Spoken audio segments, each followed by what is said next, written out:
हाय दोस्तों, film talk stories में आज पेश करते हैं कहानी स्नोपियर्सर की।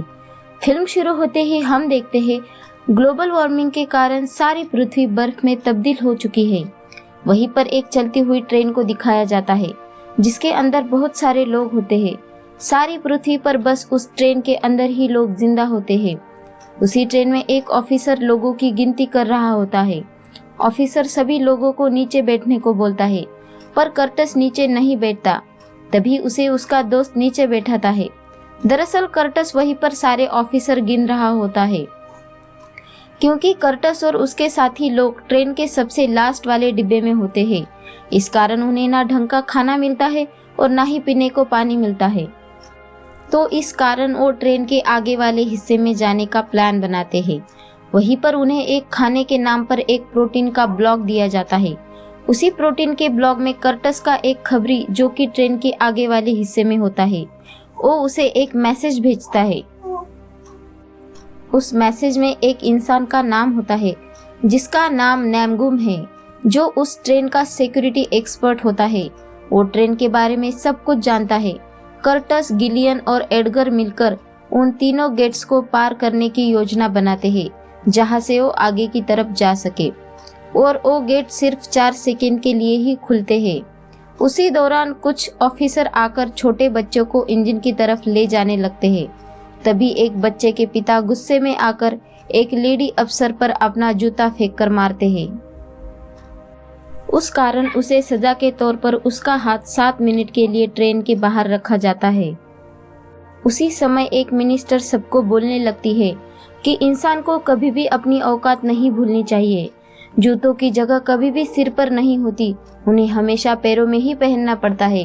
उसी तरह तुम इस ट्रेन के डिब्बे वाले लोग जूते ही हो। तभी उस आदमी के 7 मिनट खत्म हो जाते हैं। उसका हाथ ट्रेन के अंदर ले लिया जाता है। उसका हाथ पूरी तरह बर्फ बन गया है। तभी एक अफसर उसके हाथ पर हथौड़ा मारता है और उसका हाथ कांच के टुकड़ों की तरह बिखर जाता है। अब मिनिस्टर मेंसन वहां से जा रही होती है, तो गिलियन वहां आकर मेंसन को विल्फर्ड से उसकी बात करवाने का संदेश भेजता है। तो सब मिलकर एक लंबी ड्रम की लाइन बनाते हैं जो उस सारे गेट को ब्लॉक कर सके। फिर उस गेट के खुलते ही सारे लोग उस बड़े पाइप को सारे गेट में डालकर गेट ब्लॉक करते हैं। सब उस गेट के रास्ते आगे के डिब्बे में जाते हैं।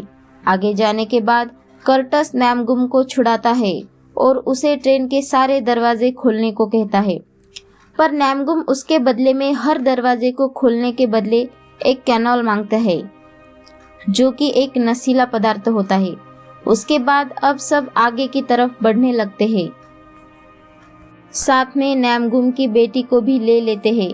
एक डिब्बा पार करने के बाद उन्हें दूसरे डिब्बे में से ट्रेन की बाहर का सब नज़ारा देखने को मिलता है, जिसे उन्होंने सदियों से नहीं देखा होता। अब नैमगुम उसके आगे वाले डिब्बे को खोलते हैं। साथ में नैमगुम की बेटी को भी ले लेते हैं, क्योंकि उसके अंदर एक सुपर पावर होती है जो बिना देखे गेट के उस पार का देख सकती है। उस डिब्बे में वो देखते हैं कि उनको जो खाना खाने प्रोटीन के जो टुकड़े दिए जाते हैं वो इस डिब्बे में बनते हैं।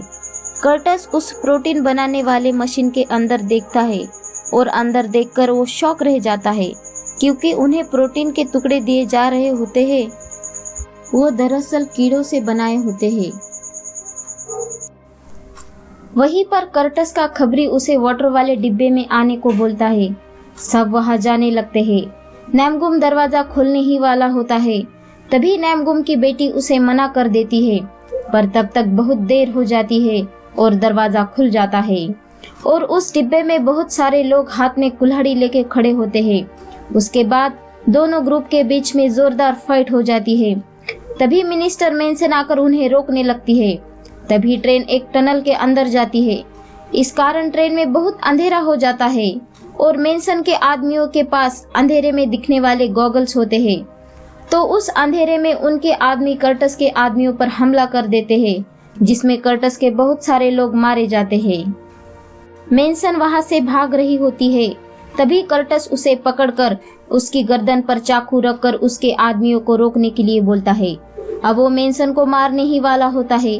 तभी मेंसन कर्टस को विल्फर्ड तक ले जाने का वादा करती है। अब मेंसन कर्टस और उसके आदमियों को बहुत सारे डिब्बों को पार करके विल्फर्ड के पास ले जाने लगती है। अब वो एक डिब्बे में पहुंच जाते हैं। एक छोटे बच्चों का स्कूल होता है जहां सिर्फ बच्चों को विल्फर्ड के बारे में ही पढ़ाया जाता है। विल्फर्ड को बचपन से ही ट्रेन बनाना और ट्रेन में रहना बहुत अच्छा लगता था। तो बड़े होकर विल्फर्ड एक ऐसी ट्रेन बनाता है जो पूरी दुनिया का राउंड मारती है, वो भी बिना रुके। और उस ट्रेन में एक खासियत भी होती है कि बाहर के वातावरण का उस ट्रेन के अंदर कोई भी असर नहीं होता। वो ट्रेन पूरी तरह आत्मनिर्भर होती है। तभी वो टीचर बच्चों को बताती है कि 15 साल पहले 7 क्रांतिकारी इस ट्रेन को रोकना चाहते थे, पर वो ऐसा नहीं कर पाए और ट्रेन के बाहर कूद गए। तभी ट्रेन के अंदर उस सीन को दिखाया जाता है जहां पर वो 7 क्रांतिकारी कूदे थे। वो अब पूरी तरह से बर्फ बन गए हैं। तभी एक इंसान एक ट्रॉली से बहुत सारे अंडे लाता है, सबको अंडे बांटने लगता है। एक अंडा कर्टस के हाथ में थमाता है। उसी में कर्टस के खबरी का नोट होता है जिसमें ब्लड लिखा होता है। जो आदमी ट्रॉली भरकर लाता है वो उस ट्रॉली में से गन निकालकर उन पर हमला कर देता है। साथ में वो टीचर भी हमला कर देती है। इस हमले में कर्टस के बहुत लोग मारे जाते हैं। तभी कर्टस का दोस्त उस टीचर को चाकू मारकर उसे खत्म कर देता है। मेंसन बंदूक से गोलियां चलाने वाली होती है, पर कर्टस उसे पकड़कर गोली मार देता है। वहां से वो अब इंजन की तरफ बढ़ने लगता है। वहीं पर वो देखता है कि ट्रेन में library, hospital, hotel, beauty parlour, ये सब सुविधाएं उपलब्ध है। उसी दौरान एक अफसर कर्टस पर फायरिंग करता है, लेकिन कर्टस उस अफसर को मार देता है। वहीं पर कर्टस के एक साथी की मौत हो जाती है। अब कर्टस, नैमगुम और उसकी बेटी आगे की ओर निकल जाते हैं। वो इंजन तक पहुंच जाते हैं जिसमें विल्फर्ड रहता है। कर्टस नैमगुम को दरवाजा खोलने को कहता है, पर नैमगुम कैनॉल मांगता है, तो कर्टस गुस्से में आकर सारे कैनॉल उसकी तरफ फेंक देता है। तभी दोनों झगड़ने लगते हैं। तभी नैमगुम कर्टस से पूछता है कि तुम उस दरवाजे को खोल के क्या करोगे। तो कर्टस अपने बारे में नैमगुम को बताने लगता है कि कैसे 2000 लोगों को एक डिब्बे में रखा जाता है, उन्हें कोई भी खाना या पानी नहीं दिया जाता। इस कारण उन्हें मजबूरन जिंदा रहने के लिए इंसानों के शरीर को खाना पड़ता है। उसके कुछ महीनों बाद धीरे धीरे प्रोटीन के नाम पर कीड़ों को खिलाया जाता है। विल्फर्ड को मारने के लिए मैं 18 साल से इंतजार कर रहा हूँ, तो तुम इस दरवाजे को खोलने की बजाय मुझसे लड़ रहे हो। तभी नैमगुम गलती से वो दरवाजा खोलने की बजाय ट्रेन के बाहर जाने का दरवाजा खोलने लगता है और उनके पास जो भी जमा हुआ कैनल होता है वो उस दरवाजे पर लगा देते हैं। तभी उस दरवाजे के अंदर से एक लेडी बाहर आकर कर्टस को अपने साथ विल्फर्ड के पास ले जाती है। वहीं पर कर्टस विल्फर्ड को पहली बार देखता है और उसे कहता है कि तुम यहाँ आलीशान जिंदगी जी रहे हो और ट्रेन के लास्ट वाले हिस्से में रहने वाले लोग जीते जी नर्क भोग रहे हैं। तो इस बात पर विल्फर्ड कहता है ये ट्रेन और ये सब मेरा और गिलियन का ही प्लान है। कर्टस को वो इंजन के अंदर ले जाता है जहां विल्फर्ड रहता है। थोड़ी देर तक कर्टस को उसी माहौल में रखता है।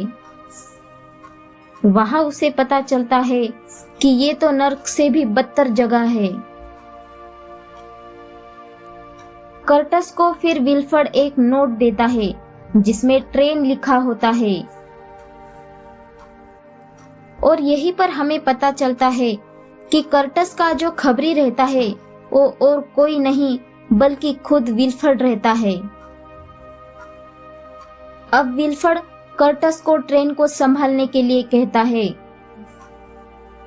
इधर इंजन के बाहर नैमगुम और उसकी बेटी पर विल्फर्ड के लोग हमला कर देते हैं। तभी नैमगुम की बेटी दौड़कर कर्टस के पास जाकर उसे माचिस मांगती है ताकि ट्रेन का दरवाजा ब्लास्ट करके ट्रेन से बाहर कूद सके, पर कर्टस उसे माचिस देने से मना कर देता है और उसे पीछे धकेल देता है। तभी उसे उसके पैरों के नीचे कुछ महसूस होता है।